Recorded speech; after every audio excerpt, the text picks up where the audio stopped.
Whose phone is that? It's mine. I'm getting ready to turn it off. Oh, okay.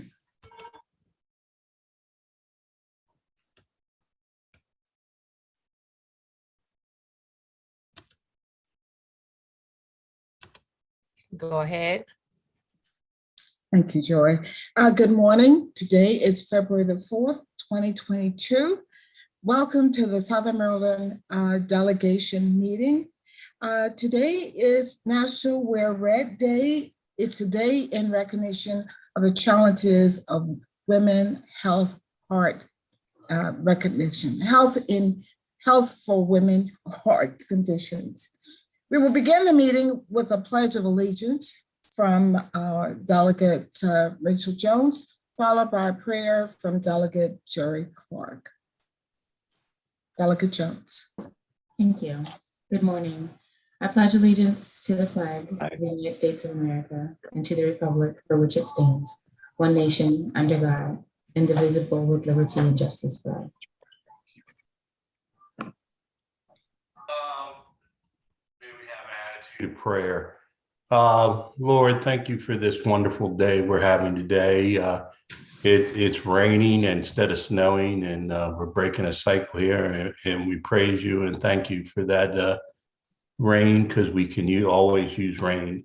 Bless everyone that's here today, all the federal legislators, the state legislators, the employees that are here today. Bless us as we go forward making decisions that affect your people, Lord, and the citizens of the state of Maryland. Bless Southern Maryland, because Southern Maryland is where the state of Maryland started many, many years ago. And we thank you for the wonderful abundance of natural resources that we have here in Southern Maryland. As we go forward, let's work to make the lives in Maryland better for all of our citizens. And with that, I say amen. Amen. Thank you so much, Delegates Jones and Delegate Clark. Now, I hope the building doesn't fall down with me giving a prayer. Well, you'll have that chance next time as well. Yeah, well, I'll get better as time goes by. Thank you so much. Thank you very, very much. We have the agenda, but we're going to move out of the agenda to make sure that we have time to hear from our Senator, U.S. Senator Chris Van Holland. Chris Van Holland has been a legislator and a leader, not only in our county, in Montgomery County, but also he used to serve in Maryland General Assembly. He's also was a U.S. Congressman. Now he represents us at the U.S. Senate level, and we're very honored that he's with us today to give overview as well as to answer questions we may have. So welcome, Senator Chris Van Holland. Well, thank you, Chair Patterson, and let me thank you and all the members of the Southern Maryland delegation to Annapolis for all your good work during normal times before the pandemic and now during the pandemic. And I just want to thank all of you for what you've done to help our neighbors, our constituents who have had, of course, especially big needs during this period, both on the health front as well as on the economic front.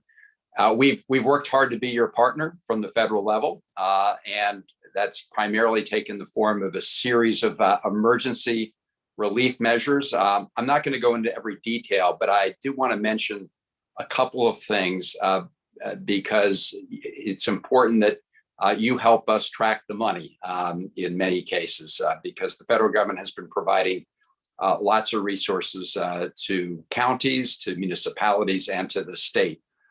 So let me start with the American Rescue Plan. It really had two goals. One was to deploy the vaccines more quickly and in greater volumes and more equitably.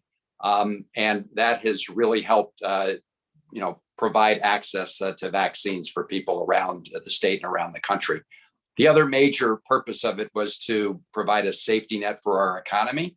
And that has been successful. That includes the assistance to individuals, the individual payments. It includes things like the small business help, and small businesses throughout Southern Maryland have benefited from the PPP program, the Paycheck Protection Program. It includes rental assistance to make sure people aren't evicted from their homes as we have a pandemic, and then direct assistance to the counties. So just to give you an idea, Charles County received $44 million, Calvert County, $26 million, St. Mary's, $26 million. That comes in two tranches. The first tranche of half that money has already been delivered. The other tranche will come later this summer once those counties submit their reports on how they've spent the first tranche. And then the state of Maryland's getting $3.7 billion. And I just want to emphasize that because those resources are available now. And I hope you'll help us track them at the federal level. You know, Senator Cardin, myself, and our colleagues in the House, want to make sure that those funds go to achieve and meet the needs of people in every part of our state, including, of course, in Southern Maryland. So we look forward to working with you as you process the budget. One of the main things those monies have been used for, the American Rescue Plan monies, is $300 million in the state's broadband initiative. And I do want to emphasize this point because all of us, I think, want to make sure that we connect every single household, every small business, every student.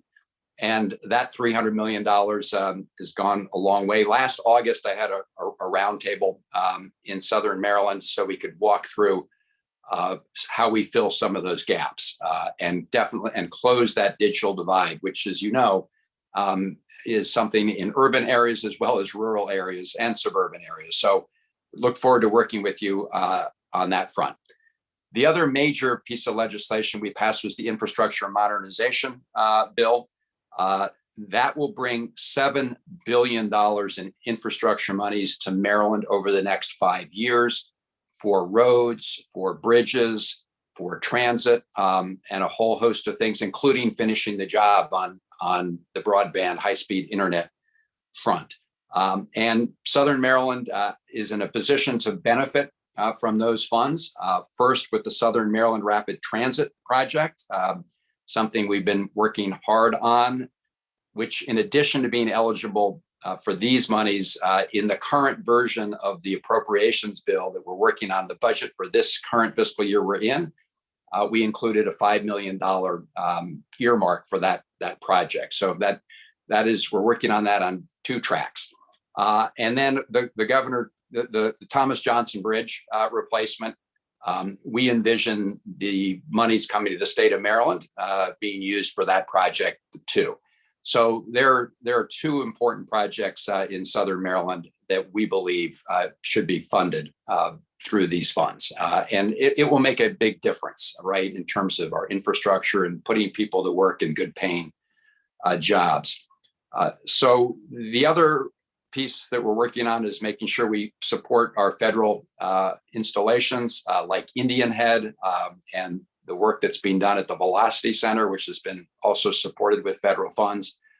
And then there's the other part of what President Biden refers to as the Build Back Better agenda.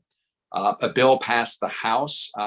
That bill is not going to get through the Senate in its current form, but we're looking at finding agreement to get enough votes on a couple areas. I'll just check them off. Reducing the cost of prescription drugs, reducing the cost of childcare, providing for universal early education, something many of us have worked for a long time, dealing with the transition to clean energy, and investment to deal with climate issues and mitigation. And then we're working to try to restore some part of the child tax credit, which has been so important to working families. So we're working on that piece as well as the current year budget. So let me end there because, Madam Chair, I'd happy to try and answer any questions that any members of the delegation have. But thank you all very much for what you do and for your partnership. Thank you, Senator Van Hollen, and thank you for what you do, because we know your record. You've been a fierce fighter for Maryland for so long, but also a fierce fighter now for our country. We will entertain questions. I will start from what I'm viewing as my left with Chair C.T. Wilson, Chair of the Economic. Thank you, Madam. Thank you, Madam Chair. Senator, I want to make sure I didn't freeze. I'm sorry. We're having kind of on the lines of infrastructure. We're having difficulties even in the House and the Senate side with our internet. But what I'm working on now, and I really need some help on, I know that there's money set aside for this climate control, the climate solutions, as far as improvement of our transmission and our grid. The worry is right now we have a lot of pie in the sky ideals when it comes to getting off of gas and fossil fuels and onto solar and, obviously, other ways of producing electricity. The problem is all those ideas are extraordinarily expensive. Upgrading our grid is very expensive. Battery power storage is very expensive. And if we don't get assistance from the feds, it will be our poorer citizens that truly shoulder that burden. I have bills for my committee that do everything from, want to, get us totally off any kind of natural gas this year to raising gas tax 17 cents every year to force everybody to buy an electric car. Because I do believe there's a disconnect between the average person and this environmental ideology. But my question is, I do believe there's money set aside for in the infrastructure bill to help us move forward with upgrading our transmission, our grid, and possibly the battery storage. And I would ask, how could my committee work with your office? Because I want to make sure that Maryland is, and obviously Southern Maryland, but this is a Maryland questions too, is, gets in line and is able to, get access to these monies.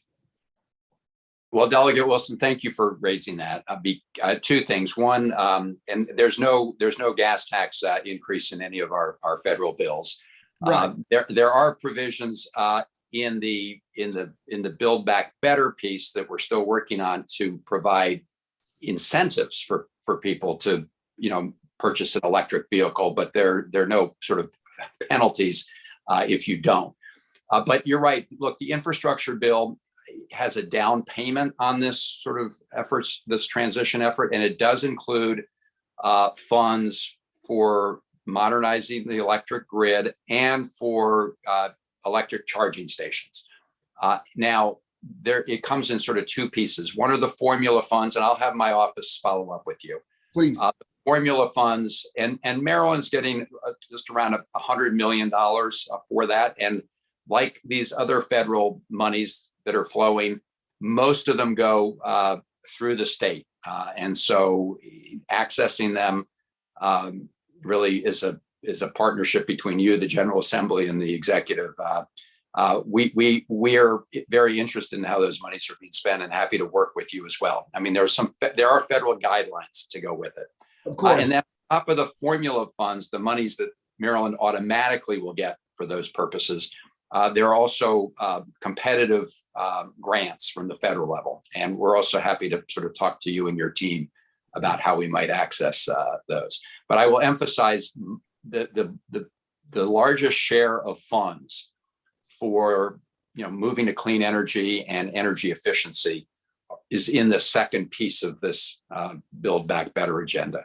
And I will say that there is consensus. I mean, I just talked to Senator Manchin the other day, and he supports the monies. It's about $550 billion for this purpose, all these purposes, clean energy purposes in that bill, but that is not yet passed. So for now, it's that down payment that you're referring to, Delegate Wilson. We'll connect with you. And lastly, I'm sorry, Madam Chair, but the one thing that I've seen, I just haven't seen anything specified that I want to make sure there's money available for us to start using large scale battery storage, because I think that's something I just don't hear about that often. As far as, when you come to solar and wind power, clearly that goes down, and having very large scale storage it's important as far as moving forward. And I just never seem to hear about that when I read through, and I don't read it to your level as far as the federal legislation, but I do, abuse my vice chair and make Brian do it. But, I don't see a lot when it comes to, the battery storage, which is going to be honestly the lion's share of us moving forward and getting off of natural gas. And if I could just get your office's help with that, that would be great. At least an understanding of where we need to start poking our noses if we want to make this a reality within the next 5 years. Look, the battery storage piece is critical, right? It's the critical link, as you say, and the technology is advancing quickly every day, but we need to be deploying it as we go. And Thank you very much. and most of those funds are in the second piece, but we'll connect with you on. Thank you very much. Thank you. Thank you very much. The next question, Delegate Crosby. Thank you, Madam Chair and Senator, for being here today. You guys have done your work at the federal level to make the funds available through the infrastructure bill for the state. And one thing I've kind of noticed as I'm going through a lot of the bills this year is how do we ensure that the administration captures that money so we don't leave anything on the table? It is a huge priority, I feel like, in this legislative session. My question to you is, you had touched on the bridge, which is obviously important to everybody on here. I also know that Delegate Davis did bill and has led the effort on the SMART project, which is in Charles County. How do we ensure, and maybe you don't know the answer to this, but how do we ensure that we capture those state funds and then make sure that the Southern Maryland projects are prioritized within that? Is that something through state highway that we need to be tracking the entire way through? Is it something we need to work with the governor's office? I'm just curious if you have any ideas. So Delegate Crosby, let me distinguish between two pots of money that are flowing. One is the monies from the American Rescue Plan, right? That's the $3.7 billion that's coming to the state. Those can be used to sort of both defeat the pandemic, also deal with any economic fallout from the pandemic, but also very importantly, they can be used for broadband and water and sewer infrastructure.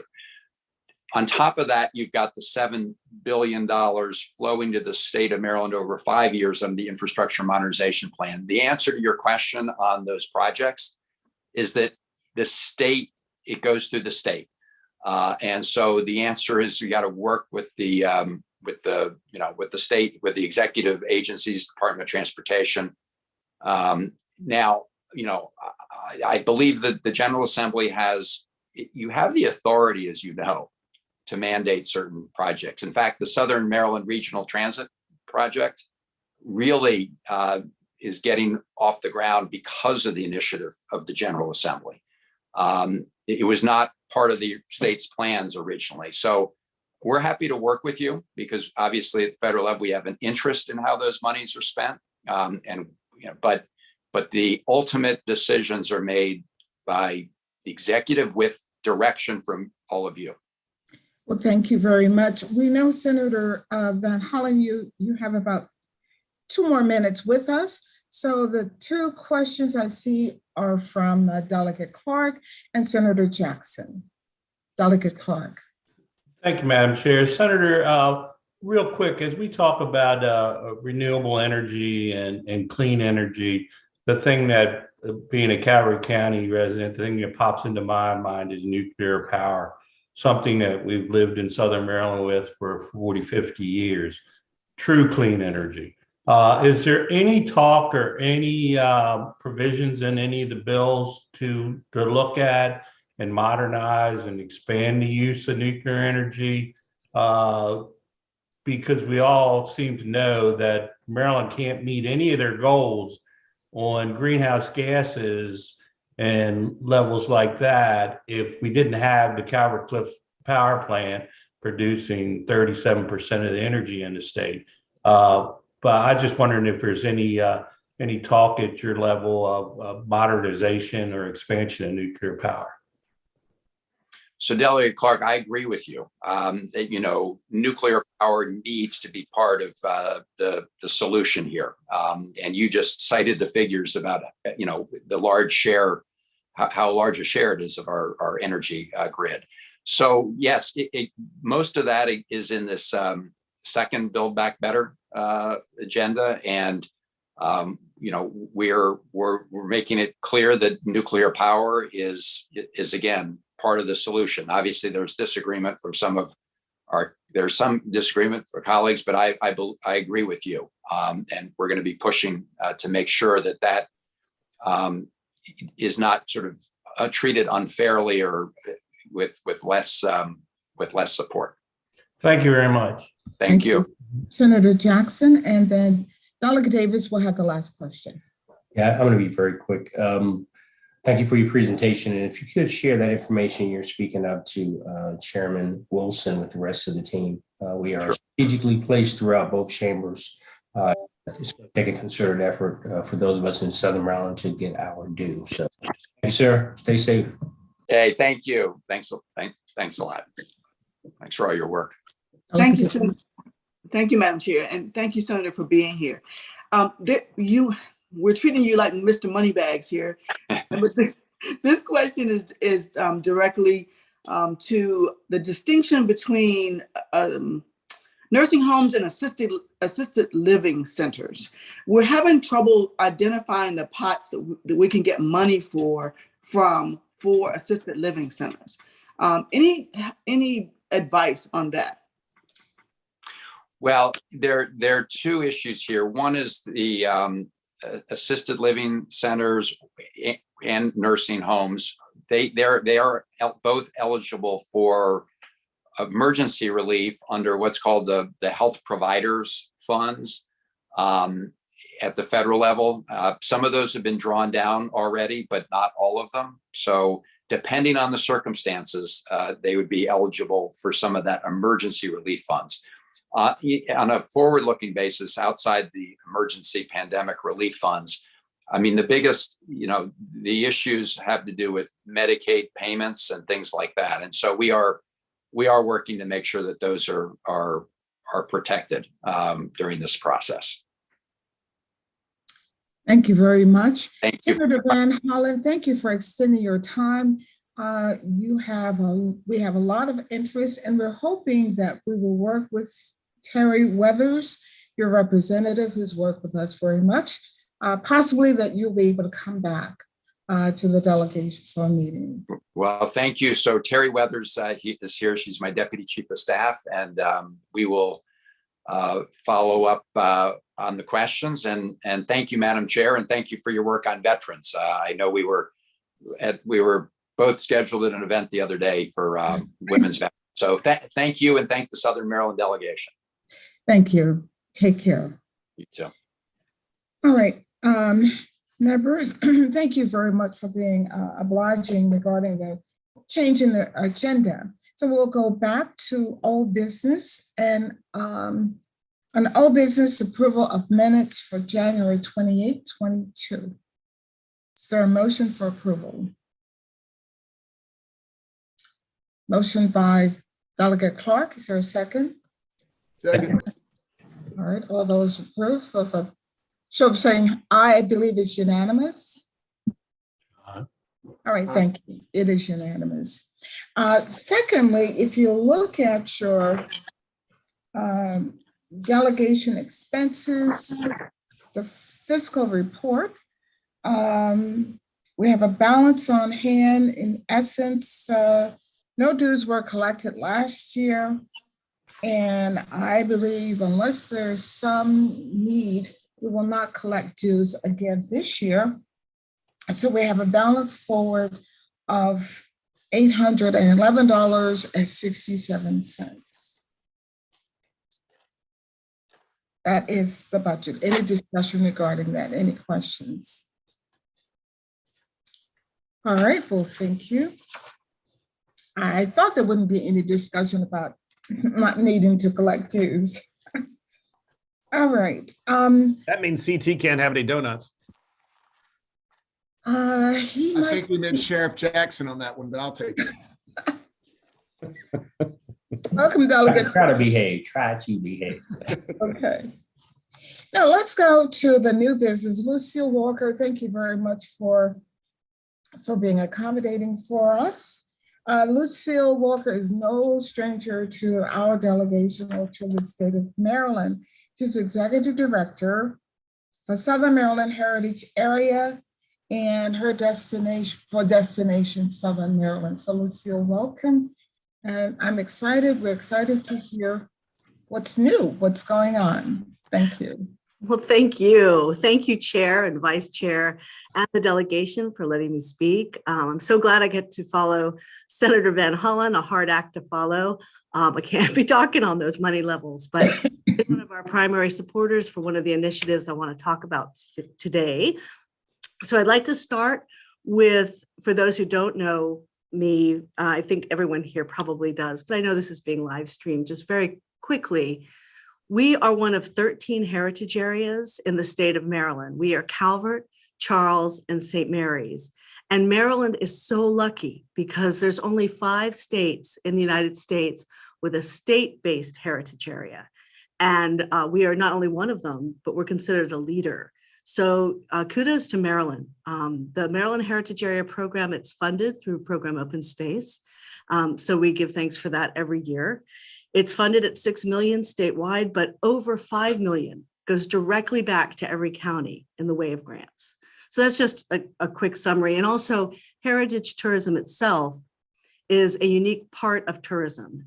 It is the story of the people and place and landscapes and waterways of a specific place, specific time, specific stories. So that's important. So we're a state heritage area, as you all know.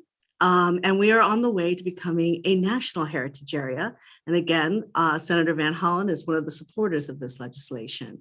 So I wanted to update you all on that, but also even before I give you a quick update, I'll be brief because I know everyone's time it's important, is to say why we're doing this. We're a successful state heritage area. Why be national? And just a quick reminder that Southern Maryland informs the nation's story. There are only 55 national heritage areas in the entire United States, and we are hoping to become the 56th. There's one other standalone national heritage area in Maryland, and that's Baltimore. There are 2 that touch on Maryland, but they're not Maryland centered, and they are to our west and to our north. This is important. This particular story is critical. We are a land of firsts, of course, where Maryland began. And it's very important that we get this sort of raise the national profile as the 400th commemoration is coming forward. But also, we are a land that still has first people, which is critical on the East Coast particularly. But we're a land of firsts across the board. We are the first place in the entire Western world, not just America, where any type of religious freedom was codified into law. The first time this basic human right was put into law, and it was here. We really began in Southern Maryland, the separation of church and state. And that's a critical first. And you all know this, so I'll just name a couple others because you have the feasibility study, which I'm about to talk about. But we're the first person of African descent ever served in a legislature in America. We're the first woman ever petitioned for the right to vote. And of course, we have Melrose Bay, and we're crisscrossed with national trails and national stories. But it's also important when we look at that we understand that these fundamental freedoms were for some, and they did not always end up being for all. With the Piscataway, for instance, their land and way of life, that was taken primarily for a long period of time. And Matthias de Sousa, the first person of African descent who ever served in a legislature in America, mere 40 years later, legislation was passed that allowed for the enslavement of people of African descent and their children in perpetuity. So one of the things that's critical to us is that we tell all the story that we can, that all voices be heard, because it's really a story of human struggle and dignity and human spirit. And that's the story we really want to tell. And of course, I can talk about this all day, and I won't because you were busy people. But I did want you to know that there's 2 processes with becoming a national heritage area. First of all, it's hard. Usually takes 10 to 15 years. Because of the story and the partnerships that we have, we are looking at 2 years right now, which is remarkable. We have legislation from our federal partners in the United States Congress right now. We have it in the House and we have it in the Senate. In the House, Leader Hoyer has put it forward and it has passed through subcommittee and committee. In the Senate, Senator Cardin, with the support of Senator Van Hollen, have put it forward, and it's gone through subcommittee. It's waiting for the full committee because there's these two tracks, the political track and what's required by the National Park Service. So we're doing both at once.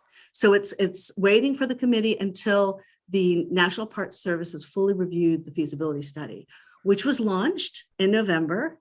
And we're hoping that they will get back to us with any comments early March.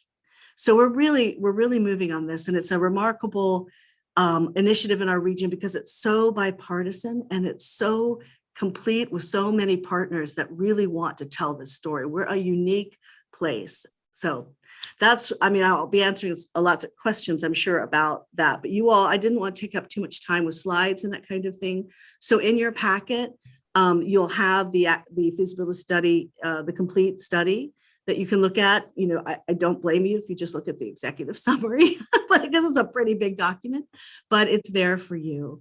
We also included the launch that we had. We had some PowerPoint slides that we thought you might kind of find interesting regarding that. So before I move forward to the couple other items I wanted to mention, I wanted to see if there are any questions about the federal legislation at this point. Are there any questions? I don't see any. Lucia, you're doing great. I'm trying to keep it quick. No, we're here to get the information and to find out how we can assist you. We know that it's a great challenge, but if we have leaders in Congress that are fighting for this, supporting this, we want to make sure to do our part, and we appreciate the fact that you're keeping us apprised of what's going on. So don't feel rushed. This is critical, important information, and we want to be part of it. Thank you. Thank you so much. Well, it is important because to become a national heritage area, as you all know, in Southern Maryland, we try so hard to explain why you need to come, why you need to live here. It sells itself, but people really don't know the depth of the heritage, and that's what we're trying to address. And heritage tourism itself addresses that, but being national is going to be a key component, I think, going forward. So thank you. So when you look at your feasibility study, you'll see there are 5 major themes, and under those are major components as you go through. And all of the themes that we collected were from the people. We did community conversations. We did them digitally, virtually. We did them in person outside. We did everything we could to reach out to every group we could to get input. And that's what we'll do once the feasibility study is approved by the Park Service. Once this designation is made, first of all, we're going to have a big party. And then third, there'll be a funding from the federal government to create a management plan. And we'll need everyone's input again with that. And going forward, there will be federal funding coming into the region because of this. But the main issue is the partnership building and getting that story out. All right, I see 2 questions. Okay. Delegate Jones, followed by Delegate Fisher. Thank you, Madam Chair. So I don't really have a question. Good morning, Lucille. I just want to thank you and commend you for the hard work you've been doing on this the past couple of years. As you've already said, having that National Heritage Area designation is going to bring a different set of attention to the entire Southern Maryland region. What it's going to mean for tourism and economic development is going to, spur a lot of growth for our local economies. And so I just want to say thank you for everything you've been doing to work on this project. Thank you. Thank you. Delegate Fisher. Thank you, Madam Chairwoman, excuse me. Or chair, whatever you want to be called. Chair is an inanimate object, so I was like chairwoman. It makes more sense. So, Lucia, I wanted to ask you, is religious freedom one of those items that we're touting? Because that's really important to me. Oh, yes. It is actually the overarching first, right? Cool. It's not just the first in America. It's the first time in all of the Western world that it was ever put into law. I mean, that's an international basic human right. So absolutely, that's an overarching part of it. Yes. Thank you. It's so important, and it's funny when you really, if you get your nerd on, which I do often, and you start reading these documents from hundreds of years ago when the Catholics came to Maryland because they're being persecuted in England. And then you realize the importance of that movement and what Lord Calvert did. It's pretty cool. So it's remarkable. And it's what's even remarkable about it, because people often say, well, it was primarily for Christians, right? And I totally understand that critique. But in that time, in the 1600s, people were burning each other over doctrinal differences. And here in Maryland, they actually put the church and they put the state house in opposite parts of their town to emphasize the difference and the separation, which was a first. Absolutely. Thank you. I really appreciate it. Oh, yes. No, my pleasure. I'm so excited about it. And I'll be back, because I will be updating you guys as this moves forward. So that is our biggest news, obviously. But I did want to also let you know, you all know we're Destination Southern Maryland. We have a guide out there that a lot of people use. But within our Calvert, Charles, and St. Mary's, and I should mention with the national, this is important, Southern Prince George's will be included in the National Heritage Area because that's so much part of the Southern Maryland story. And so we're Calvert, Charles, and St. Mary's right now. And one of the stories that really need to be highlighted is the variety and complexity of African-American experiences. And so we have created a new guide, the African-American Heritage Guide. It's a trail. It's similar to the one that we have overall, where we incorporate all stories, but we really needed to bring those out and highlight those. And I have to give a shout out to Charles County Tourism, to Ashley Chanot, took a leadership position in that, creating that guide. And so even though it's under my auspices, I want to make sure she gets her due. It's an important new guide for our region. And so that's also included as a link in your packet. It's also on my website under African-American experiences. We also have physical copies, which I wish we were doing this in person and you all would have all of this in front of you in physical copy form, but I can get those brochures to you, anyone that would want it. I think Delegate Proctor might have a question. Well, I think first of all, Lucille, thank you very much for including that. We are here physically. So if you want to send something to the office or bring it up, whatever, great, we'll make sure that everyone will get a copy of that. So that's really exciting. And thank you again for the links. And for those who are viewing this, maybe we could put it in the chat or somehow they can also get that link to the information. All right, there are two questions, Delegate Proctor and then Senator Jackson. Thank you, Madam Chair, and thank you, Ms. Walker. I have a comment and a question, I guess. You mentioned Southern Prince George's a minute ago. And let me get the Harriet Elizabeth. Oops, sorry. And I'm trying to determine if you, in fact, have Eagle Harbor on that agenda. Absolutely, a critical place and unknown to outside certain communities, right? And so a very important aspect of the history. Yes, ma'am. You're muted.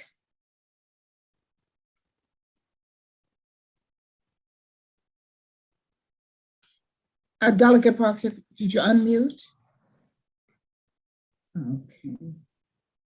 Delegate Proctor, was that the end? Yes, thank you. Senator Jackson. Thank you, Madam Chair, and Ms. Lucille, you guys do terrific work. I've had the pleasure since my tenure in Annapolis to serve in many capacities where, what you were doing with intersecting us, the Tri-County Council, Southern Maryland, SMATIC, and also being born and raised Southern Maryland, Prince George's County, we appreciate being included as we have a storied history. I'm wondering, as we continue to progress through this national recognition and as well as the things we're doing locally, the efforts, I know you guys have done terrific work with the high schools and the community colleges. And I'm just wondering how, if any of those plans will change or definitely continue, I guess I will offer on behalf of all of us that, use us to, with our interns and others to kind of expand this. I mean, if you don't know, you don't know. And this is something that everybody needs to know. So, thank you. Thank you, Senator. And I should mention, yes, Senator Jackson, thank you for all your support, and also the fact that my primary partner is the Tri-County Council of Southern Maryland. We work in combination with each other and couldn't do it without them. And also the 3 tourism departments in Southern Maryland. And I should also mention that our feasibility study was funded by the Rural Maryland Council through the Tri-County Council. So we're really appreciative of all those partnerships. And yes, the high schools, education, everything we can do to get this out there, reach out and do whatever we can do. Absolutely, sir. Thank you. Thank you for those questions and those comments. And I appreciate the fact you're using the high school students because, again, it's their heritage and it's so critical that they honor it and understand Maryland to its fullest extent. Thank you very much, Lucille. And I believe we'll probably see you again before the session is over. I hope so. And the only other link I wanted to put your attention towards was our impact study. It's sort of some remarkable numbers, and I will get you physical copies, but I just want you all to know within that impact study that was done 2019, released in 2020 pre-pandemic. Some of the numbers obviously have shifted. Some have grown, like park involvement. Some have gone down a little bit because of COVID, because of indoor facilities. But that shows our range of partnerships. And one of the interesting parts of the impact study, it shows jobs created and sustained. And this whole program is about sustaining. It's about finding ways to create programming that can be sustained. And I'll just throw 3 numbers out at you. 187 million in annual economic impact. That's every year from heritage tourism in Southern Maryland. 2,637 jobs that are supported and sustained through heritage tourism, and 25.3 million in state and local tax revenue. And again, heritage tourism greatly overlaps with regular tourism as well. So that's the last of what I wanted to make sure everyone saw today. All good news. Thank you so much. Thank you. Take care. All right. I don't know if there are any other questions. Next on our agenda is a section dealing with announcements. Are there any announcements any members would like to make? If not, I do have one of my own, and that is, I think that because we have so many talented members or representation in Southern Maryland delegation, and we'll try and do some subcommittee information gathering and reporting out. So there are 3 that I'm looking at. A subcommittee that deals with education, that is to announce bills that are coming before the General Assembly, or particularly bills in education that may impact Southern Maryland. The other is technology. Certainly when we think about the use of technology and the legislation that's before us, again, if someone would take the lead on being the subcommittee chair on that. And the last one is broadband. We heard from Senator Van Holland when he talked about funding. And if you go around your areas, I'm always curious to see how much has been done and what's being done. And so I was talking with someone who lives in Nanjamore, and she's so excited because she's seeing the efforts and extension of broadband to her community, to their community. And we know over in Cobb Island, there's also an impact. So that's in Charles County. But when you think about Calvert and St. Mary's, a broadband update and or what is going on in Annapolis. And so if there are members who feel the need, in church they say the need, to take on this responsibility and share out with us when we meet, that would be fantastic. So in terms of education, technology, and broadband, Delegate Clark has agreed to offer prayer every day. He thinks that the roof or the building is going to collapse, but he did a great job today. And thank you, Delegate Jones, for having the flag for us, I think it's really important that we not forget to honor our country and our flag by saying the pledge every meeting. And I asked for contact information. Why is that important? Because I don't have your cell numbers or your contact information. And for some, I had to call your committee chairs to really try and get in touch with you. But if you don't mind, it would be privately kept, but I would like to have that information. And any other announcements, any hands? I don't know if any persons would like to take on broadband or technology. Do I see your hand, Delegate Fisher? For broadband? Yes. Oh, okay. You just want me to talk about like updates? Yes, please. Sure. So in Calvert County, just as an example, we have several thousand people at least that don't have broadband. By broadband, I mean wired, where the wires go to your house like Comcast cable. So the county a couple of years ago, when the pandemic started, decided to pay for those cables to go down those long driveways because Comcast wanted $6,000, $7,000, $8,000, $10,000 to do that. Mm-hmm. So that is well underway, and by well underway, I mean substantially along the progress line. But the thing is no sooner has that started than Verizon has this product that you all should look at, and so does T-Mobile. It's called 5G Home. 5G Home is basically a little antenna that you put on your window, and it literally lights up your entire house, including your TVs.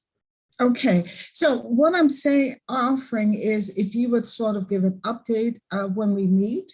Sure. About broadband. I didn't want to put you on this spot right now, but no worries. If you would mind doing that. Yeah, of course. Anyone else have, well, you can text me. We're looking again at education. Did I see your hand, Delegate Proctor? No, you didn't see my hand, but I am willing to be on your education committee. All right, and so we will talk more about that. So again, thank you very much. Any questions about that? All right. If you would give to Joy Jones, honestly, I stressed about this so much. Delegate Wilson, thank you so much for allowing Joy to work with me. And she has done a great, fantastic job. So kudos and thank you so much, Joy, for doing this. Delegate Davis, I see your hand is up. Yes, Madam Chair, is it a good time to mention the Charles County delegation? Absolutely. So thank you for helping with the transition also. I know Sharon has been working night and day with your system to get up to date. So we would like to continue the process of the schedule of having the Charles County delegation meetings immediately after Southern Maryland delegation. And the Southern Maryland delegation usually lasts about an hour. So we would come in at 10. And when there's not a Southern Maryland delegation meeting, you haven't announced whether you're going to have them every week, no matter what. But if there's not a Southern Maryland delegation, we'll still meet at 10, but we won't start until next week. All right, that's fine. Thank you. All right, any other announcements? All right, well, I just want to cite that we will be meeting bi-weekly, in other words, twice a month, unless it's needed. I think that with the information that we're gathering and with our schedules, we'll make a full hour of this. But our next meeting will be February the 18th at 9 o'clock. And we're going to focus on education. So that I have invited the three superintendents from Calvert, Charles, and St. Mary's, Dr. Navarro, Dr. Curry, and Dr. Smith. And we just want them to share what's going on in their school systems, good news, challenges, whatever. So be prepared for February the 18th to hear from our three superintendents. Okay. There are no other questions. And again, thank everyone for being here through Zoom and those who are live streamed.